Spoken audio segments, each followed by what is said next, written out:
My first two questions out of the gate have to deal with the performance of a first-year coach and a first-year quarterback and a first-game coach and quarterback. Okay. So the first item that comes to mind with Manny Diaz is the obvious. 6 pre-snap penalties in the first half. That's his responsibility. He also has to deal with a first-game quarterback, but it's his responsibility and maybe something that he's going to deal with better.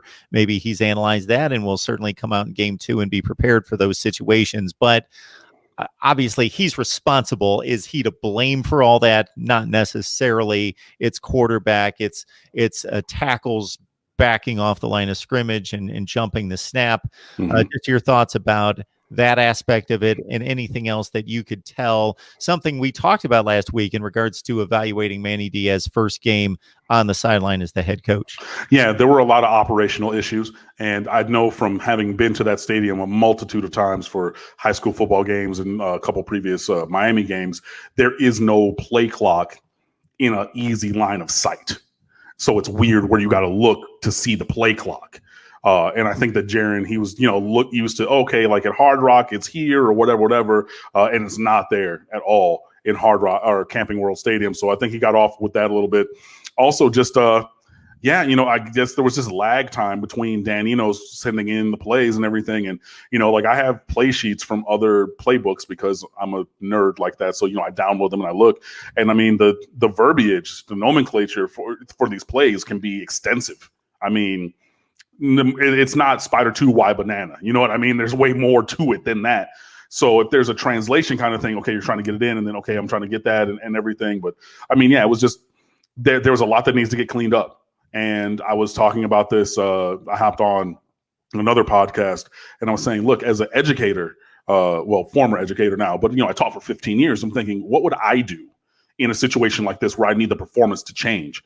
And I said, I hope that they run a 20-second play clock in practice, not even a full 40 seconds down to 25. Give them 20 seconds flat, just so that you have to move. You got to move. You don't have time to break the huddle at 3.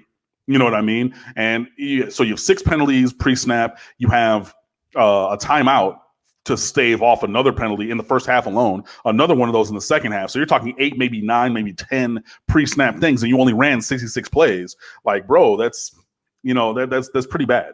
So those things need to get cleaned up, and that's on everybody. That's on Manny. That's on Dan Enos. That's on Jarren Williams. That's the entire offense. That's the sub packages, the position coaches. The whole entire organization has to do better with that.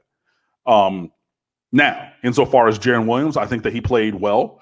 I think that he definitely showed flashes of the talent that we've spoken about him having, and showed flashes of why he won that job, being able to extend plays, being an accurate passer, completed 65.5% of his passes. And that's even with a few drops in there. Numbers could have been even better without some penalties and things. If Jeff Thomas catches that ball in the end zone, that's 2 touchdowns and no interceptions, and you leave with a win probably. You know what I mean? So he did a lot of good things, but also, we still see that he's young. I talked about last year when the game looked a step too fast for him, and it seemed a lot, or not a lot, but that did rear itself up on Saturday where, okay, cool, I'm trying to do this, or I'm trying to look here and look there and go through my progressions, but that in your head, that time clock needs to be going, bro. Like, you need to throw the ball away, and I'm screaming that in my house. Throw it away, but he's taking a 2-yard loss to step out of bounds or another sack or something like that, instead of just being 3rd and 10, 3rd and 12. Those 2 yards make a difference, especially a couple times you get 11 yards on 3rd and 12. Now you punt the ball because it's 4th and 1.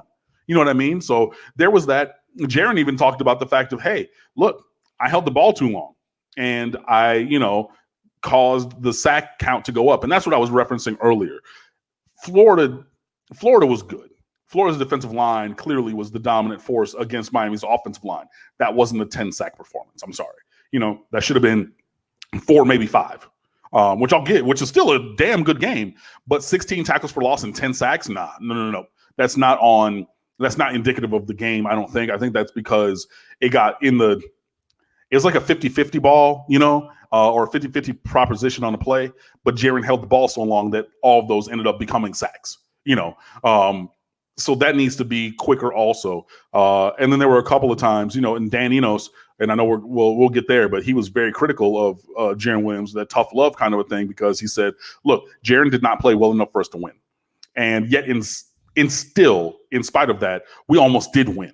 Like there were 2 plays and we could have been up 10 points in the fourth quarter with like 4 or 5 minutes left. And man, that would have been ball game. And I know it and I feel it. But we missed it. Okay, that's fine. But people are like, oh, wow, like, what are you doing? You're throwing him under the bus. He's not throwing him under the bus. He's having a high standard. He's pushing for perfection, which should be the goal. And then, he also said that there were guys running wide open in the secondary and people went and they clipped and they gifted some of these plays.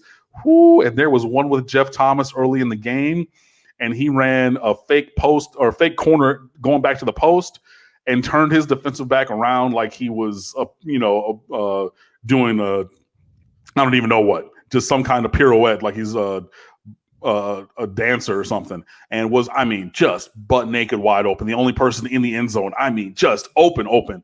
But the blitz package got there from Florida, so he didn't have time to look that way and throw that ball. So I think that there was a little bit of both sides of things that were going on there. But in general, Jarren Williams was very accurate. He showcased a strong arm, the ability to escape the rush and extend plays, climb the pocket from time to time. So I'm excited to see where he goes from here.